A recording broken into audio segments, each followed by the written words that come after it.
Subscribe करें और bell दबाएं ताकि कोई खबर रह न जाए।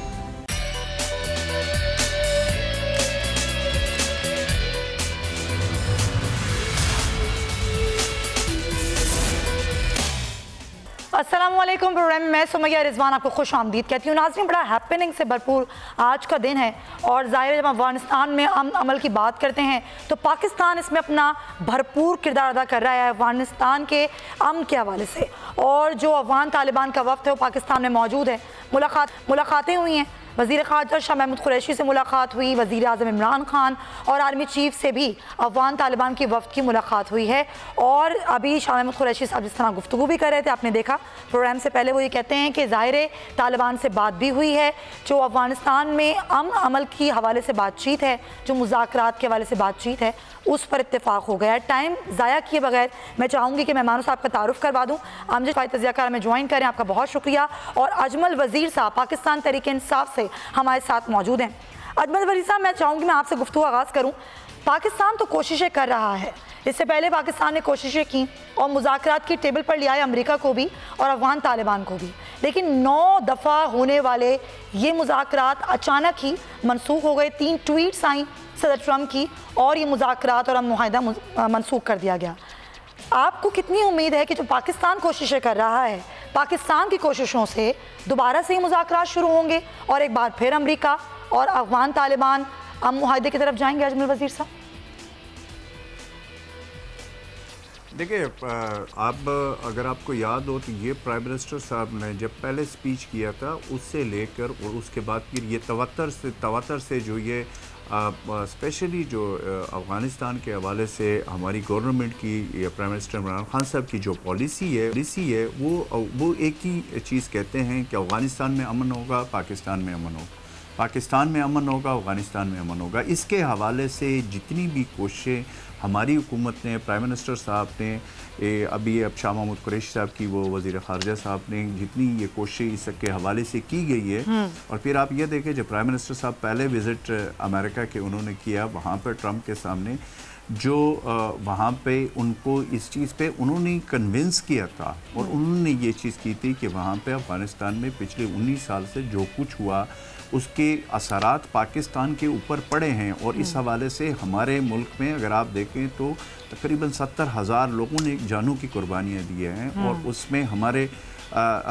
तकरीबन 100 अरब डॉलर से ज़्यादा हमारा अपना पाकिस्तान का इकॉनमी का नुकसान हुआ है। आज अगर आप इस चीज़ को देखें तो पाकिस्तान का और फिर जो हमारे वज़ीर-ए-आज़म साहब का इसके हवाले से जो एक पॉलिसी है वो थ्रू आउट अगर आप देखें, फिर अभी जब वो जनरल असम्बली में गए तो वहाँ पे भी जो जितने भी थिंक टैंक्स थे या जो भी उनकी मुलाकातें हुई या जो मीडिया के साथ इंटरेक्शन हुई है और उनकी स्पीचेस आप अगर देख लें तो वो इस हवाले से हमेशा से बड़े ज़्यादा उन्होंने 10 कदम आगे जाकर अफ़गानिस्तान के हवाले से उन्होंने वो इस हवाले से ये जो मुज़ाकरात है इस हवाले से, और फिर इसमें जो अभी तातुल का शिकार हुए थे उसमें फिर पाकिस्तान ने अपनी तरफ से जिस तरीके से इसको फिर दोबारा ये जो आज जो वफ़द आया हुआ है, जो शाह महमूद कुरैशी साहब ने मुलाकात की प्राइम मिनिस्टर साहब ने और फिर आर्मी चीफ साहब से उनकी मुलाकात हुई है, इससे बड़ा सबूत और क्या हो सकता है कि पाकिस्तान इस हवाले से और हमारे वज़ीर-ए-आज़म साहब इस हवाले से कितना ज़्यादा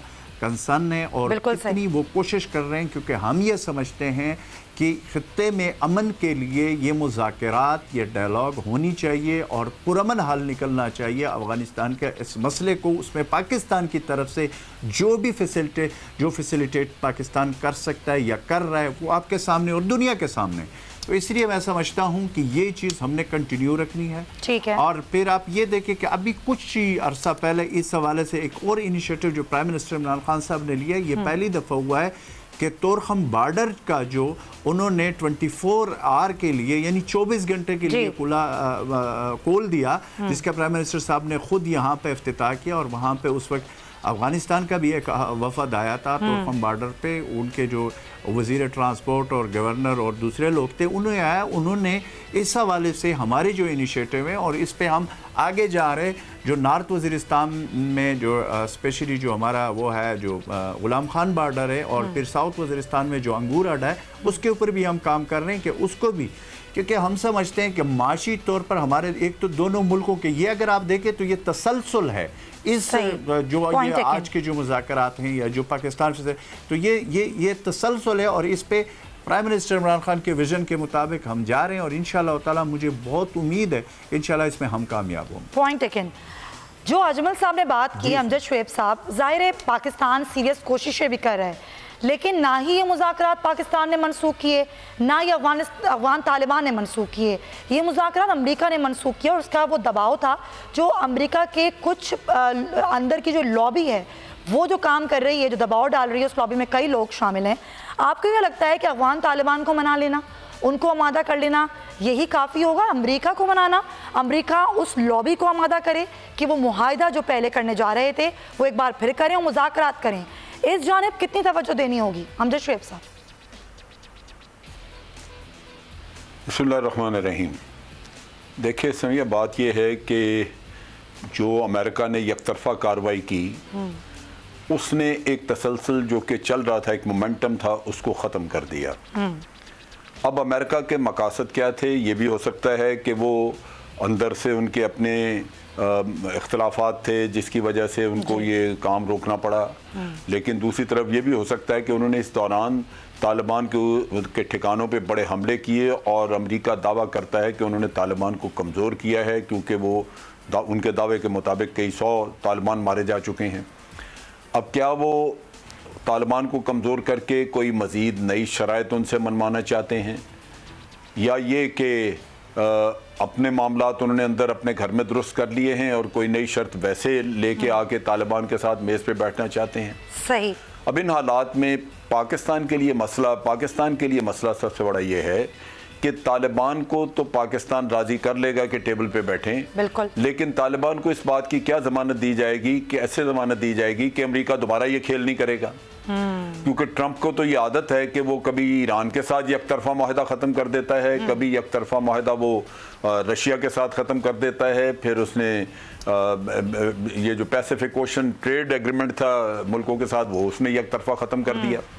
क्लाइमेट चेंज पे वो नहीं काम कर रहा, तो उसके अपने जो मूड हैं या जिस तरह अमेरिका बिहेव कर रहा है, उसकी दुनिया में कोई भी ज़मानत नहीं दे सकता। सही। नतीजा ये कि तालिबान ये चाहेंगे कि जब भी वो बैठें बातचीत के लिए, तो बातचीत किसी नतीजे पे पहुंचे, ये नहीं कि जब जी चाहे अमेरिका उठ के चला जाए। बिल्कुल सही। अब इसमें भी जो अभी सूरत हाल है, उसमें इसमें भी तालिबान ये चाहेंगे कि पहले उस माहदे पे दस्तखत हो जाएं जिस पे एक इत्तफाक राय बन चुका था, और ऐन वक्त पे दस्तखत होने से एक दिन पहले अमेरिका विथड्रॉ कर गया। अब क्या अगर अमेरिका नई शराइत लेके आ जाता है और उसमें कोई नई चीज़ें शामिल कराने की कोशिश करता है, जंग बंदी वगैरह या कोई और, तो तालिबान तो शायद ना माने वो चीज़। तालिबान ये चाहेंगे कि पहले जो एग्रीमेंट जिस पे इत्तफाक है वो दस्तखत हो जाए, फिर आगे की बात की जाए। बिल्कुल सही। इसी तरह अशरफ गनी वो दोबारा इलेक्शन में भी चले गए हैं, उनकी भी पहले वो पाकिस्तान का चाहते नहीं थे कि पाकिस्तान तालिबान से मिले, अब हम मिल रहे हैं उनकी ख्वाहिश के मुताबिक, और फिर उन्होंने भी कोई अपनी कंडीशंस बताई हैं। तो इन हालात में एक कॉम्प्लेक्स सी सिचुएशन है, इतना आसान और सादा काम नहीं है, इतना आसान और सादा काम नहीं। ये अगर खलूस से नीयत से सारे बैठें, हाँ जी, तो फिर बात हो सकती है कि जनाब ने अमेरिका को नई शराइत ना लेके आए, अशरफ गनी भी जो पहले बात चल रही थी उससे मुत्तफिक रहे, फिर तो बात आगे चले। लेकिन अगर ये नहीं होता तो फिर मेरा ख्याल है कि दोबारा नए सिरे से बातचीत शुरू हुई तो वो फिर लंबा रास्ता इख्तियार करना पड़ेगा। पॉइंट, लेकिन जो बात कही है अभी अजमल वजीर साहब, अमजद शुएब साहब ने, जाहिर है यही मेरा सवाल भी था, और यही मैं इस सवाल में एक एडिशन मैं करना चाहूँगी, यही सवाल आपसे भी है कि एक तो अमेरिका को राज़ी करना, अमेरिका को उस मुज़ाकरात की टेबल पर बिठाना, क्या इतना आसान होगा? क्या मुज़ाकरात दोबारा से शुरू किए जाएंगे? क्या अमेरिका के नए मुतालबात होंगे? और अफगान हुकूमत उससे बात करना, क्योंकि तालिबान तो पहले ही कह चुके हैं कि जब वो मुज़ाकरात की टेबल पर बैठेंगे दोबारा से और बातचीत करेंगे तो वो अफगान हुकूमत के साथ मिलकर बात नहीं करेंगे। ये एक मुश्किल टास्क है, पाकिस्तान इस टास्क को कैसे पूरा करेगा? ठीक है, ज़ाहिर है पाकिस्तान ने यही कर सकता है जो उन्होंने किया है। आज जिस तरीके से ये जो तातुल था वो फिर एक दफ़ा ख़त्म करने की कोशिश की है पाकिस्तानी हुकूमत ने, वो तो हम कर रहे हैं।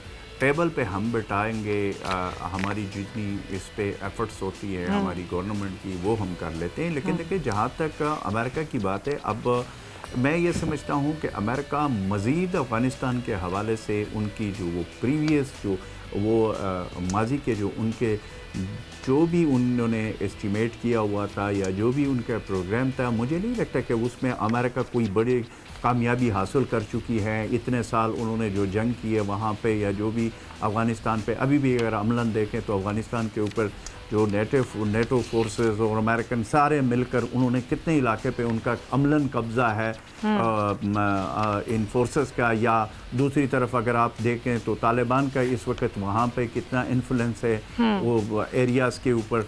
अब सिर्फ और सिर्फ ये बात करना कि अगर एक कैपिटल के हवाले से हो तो वो तो हम मान लेते हैं, लेकिन हम ये समझते हैं कि इस मसले का अमेरिका को भी अभी मेरे ख्याल में ये है, ये इस चीज़ का अब इदराक हो चुका है कि वो किसी तरीके से वो इसे मेरा अपना ये ख्याल है कि वो ये समझते हैं कि किस तरीके से हम इस चीज़ में अपनी जान छुड़वाने की कोशिश वो कर रहे हैं। क्योंकि देखिए अभी तक जो अमेरिकन की पॉलिसी थी वो तो अफगानिस्तान में टोटली उनकी नाकाम हो चुकी है। अभी तक उनका वो जो चीज़ वो कह रहे हैं, यानी कि अमेरिका समझ चुका है कि यही एक वाहिद हल है, ऑप्शंस नहीं है अमेरिका के पास। और बिल्कुल सही, बिल्कुल। अभी अब मैं ये समझता हूँ कि देखिए वो अगर उन्होंने इस चीज़ का कोई हल निकाला तो इतने साल जो उन्होंने वहाँ पे किया तो उसका रिजल्ट अभी क्या है वो मुझे बताएं। कोई पॉइंट टेकन बिल्कुल सही, कोई उस वहाँ पे कोई चीज़ें अचीव नहीं कर सका अमेरिका, ये बात जानता है। पॉइंट टेकन सर, ज़ाहिर है ज़रा इशूज़ पर बात करनी है।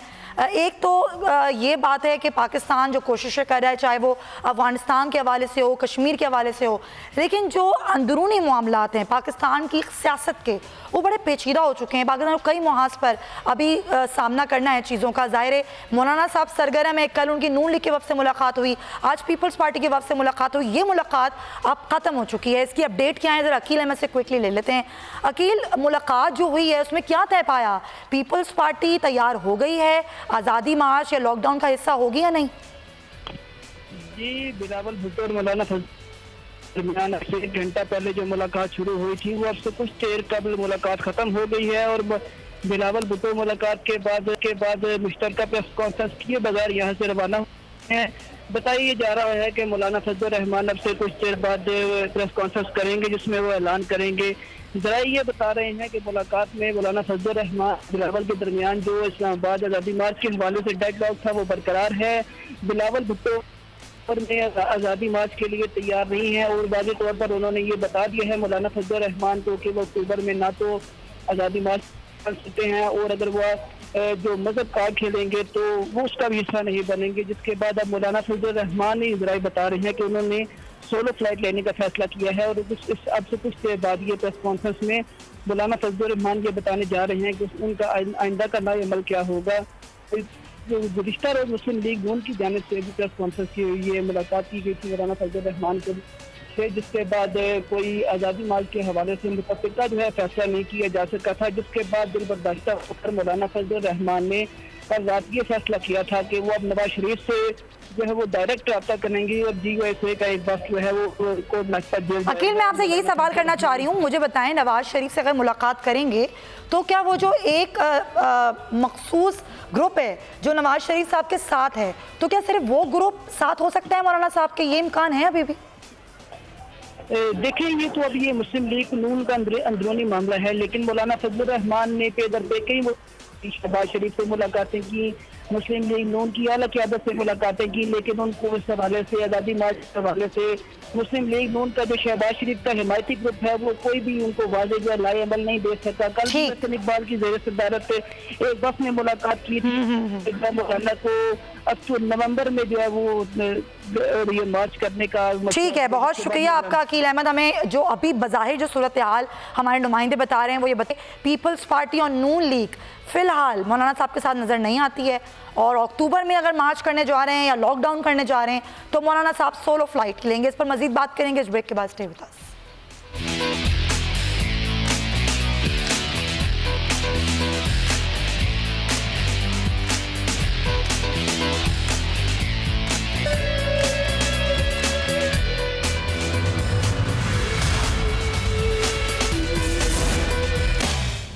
अजमल वजीर साहब, फिलहाल तो लग रहा है कि इतनी मुश्किल नहीं है, लेकिन मौलाना साहब तो बड़े कॉन्फिडेंट थे। वो कहते हैं हम बैठेंगे और आएंगे और धरना देंगे तो उठाना इतना आसान नहीं होगा। हुकूमत क्या सोचती है? देखिए सुमैया, मैं एक चीज़ आपको बता दूं कि अभी तक आपने ये पूरी प्रेस कॉन्फ्रेंस भी सुनी और इससे पहले भी आप इनकी बातें सुने, तो आपको एक जो चीज़ है जो अभी तक समझ नहीं आई कि इनसे जब आप पूछते हैं कि आपका एजेंडा क्या है, तो इनके एजेंडे की कोई समझ नहीं आ रही है। ये कहते हैं जी नून लीग वाले हमारे साथ है, पीपल्स पार्टी वाले हमारे साथ है, फलां हमारे साथ है। और मसला ये है कि जब इनसे ये पूछा जाता है कि पिछले 2 हुकूमतों में जिसमें ये हिस्सा रहे हैं, दोनों हुकूमतों के, उसमें 24,000 अरब रुपए का जो कर्जा लिया गया है वो कहाँ पे इन्वेस्ट हुआ है, जो पाकिस्तान के इदारों को तबाह किया गया है वो किसकी जिम्मेदारी है। उनको जब अभी प्राइम मिनिस्टर इमरान खान साहब ने वहाँ पे जनरल असेंबली में जो खिताब किया है, जिसने वो सारी बातें दुनिया के सामने रखी है, जो इंडिया जो मोदी को जिस तरीके से उन्होंने मुखातिब करके दुनिया के सामने में एक्सपोज किया हिंदुस्तान को और मोदी की जो हुकूमत है उसको। तकरीर तो बड़ी अच्छी थी, नो डाउट, ऐसी तकरीर हमने अपनी जिंदगी में नहीं सुनी, मैंने नहीं सुनी। लेकिन देखें एक चीज़ है ना, अभी रिपोर्ट ये कहती है कि रवा माह सितंबर में जो महंगाई की शरह है 11.9% बढ़ी है। जो सूरत हाल है वो आपके सामने है। वजीर आजम कारोबारी तबके से मुज़ाकरात कर रहे हैं, आर्मी चीफ मिल रहे हैं। अब जब मौलाना कहते हैं कि ये कारोबारी तबका हमारे साथ होगा, सड़कों पर होगा, तो फिर क्या होगा? मैं यही तो पूछ रहा हूँ कि इनसे ये पूछे कि इस मुल्क का ये जो बड़ा घर किया है, ये जो 24,000 अरब रुपए की मैं आपको बात कर रहा हूँ, ये पूछे ना कि ये किसने लिए। इमरान खान ने लिए थे या हमारी हुकूमत ने लिए थे? ये इन्हीं लोगों ने लिए जिनके साथ ये पार्टनर थे हुकूमतों में। अब जब वो पैसे लिए गए तो डेफिनेटली हमारे तकरीबन 2200 अरब रुपए तो इस के कर्जे के सूद में जा रहे हैं।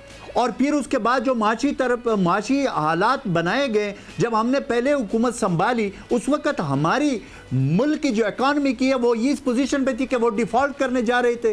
प्राइम मिनिस्टर इमरान खान इधर गए उधर गए, वहाँ से यहाँ से किसी तरीके से इकॉनमी को ठीक करके अब माशाल्लाह पाकिस्तान की इकॉनमी स्टेबल होकर अब इस वक्त ट्रैक पे उन्होंने चढ़ा दिया। इदारों में वो करप्शन, वो जो चीजें हो रही थी, वो साहब आप कह रहे हैं ट्रैक पर चढ़ा दिया।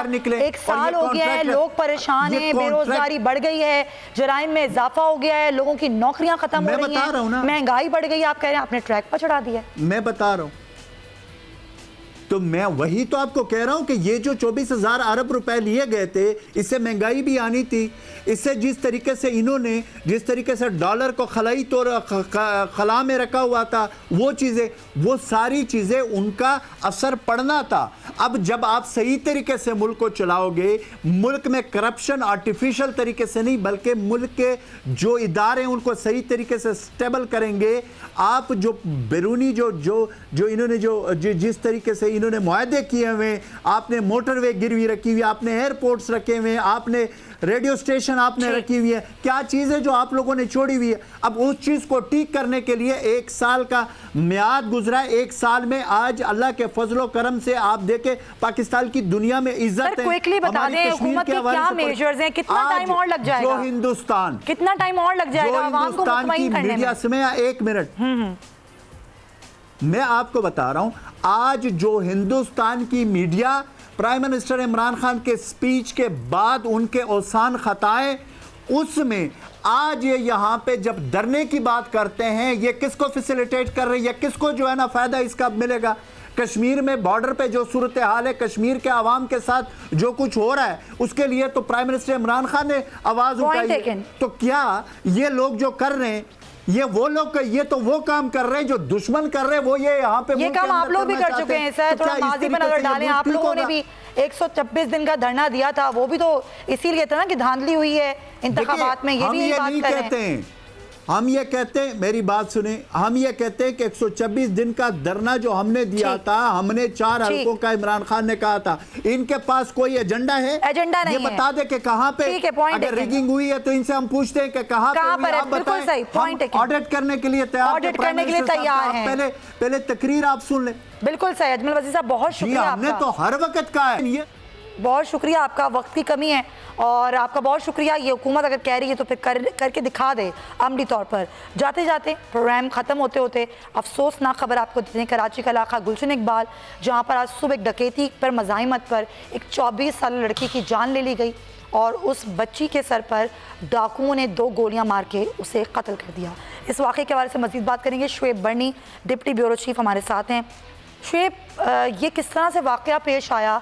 वालिद भी इस बच्ची के हमरा थे, क्या कहना है उनका, और पुलिस इन्वेस्टिगेशन में क्या बात सामने आई? जी देखिए, कराची के इलाके गुलशन इकबाल में मोची मोड़ के करीब सुबह तकरीबन 7:05 पे ये जो हमदर्द यूनिवर्सिटी 3rd ईयर की तालिबा मिसबा अपने वालिद के हमरा अपनी गाड़ी में बैठी हुई थी और ये अपने पॉइंट का इंतजार कर रही थी कि वो जो पॉइंट आता है स्टूडेंट्स को लेने के लिए और फिर वो यूनिवर्सिटी तक पहुंचाता है। उसी दौरान मोटरसाइकिल सवार 2 मुसल्लह मुल्ज़िमान वहां पर आते हैं, जिन्होंने इसके वालिद से मोबाइल फोन वगैरह छीना और वहां पर उन्होंने फायरिंग करी। जिस फायरिंग के नतीजे में गोली मिसबा नामी ये जो स्टूडेंट थी 3rd ईयर की तालिबा, इसको लगी और ये इब्तिदा में जख्मी हुई, जिसको करीब में वाक़ निजी अस्पताल मुंतकिल किया गया, जहां पे वो दौरान इलाज चल बची। इस वाक़े के बाद पुलिस का ये कहना है कि जो इसके वालिद का मोबाइल फ़ोन छीन के मुसल्लह मुल्ज़िमान ले गए हैं, उस मोबाइल फ़ोन की मदद से तफ्तीश का सिलसिला जारी है, उसकी लोकेशन वगैरह ली जा रही है। पुलिस का कहना है कि ये वाक़या इब्तिदाई तफ्तीश के बाद बज़ाहिर डकैती मज़ाहमत का ही लगता है और जो गोली का खोल मिला है उसका फॉरेंसिक भी करवाया जा रहा है, उसका भी फॉरेंसिक कराया जा रहा है। बहुत शुक्रिया शुएब बर्नी। इंतहाई अफसोस, एक मासूम लड़की जो कि तालिबा थी, उसका मुस्तकबिल ख़त्म हो गया, माँ बाप की गोद उजड़ गई और वो लड़की डकैती पे मज़ाहिमत पर जान से चली गई। इंतहाई अफसोसनाक खबर। इसी खबर के साथ प्रोग्राम का वक्त ख़त्म होता है। अपना ख्याल रखिए, कल मुलाकात होगी। अल्लाह हाफ़िज़।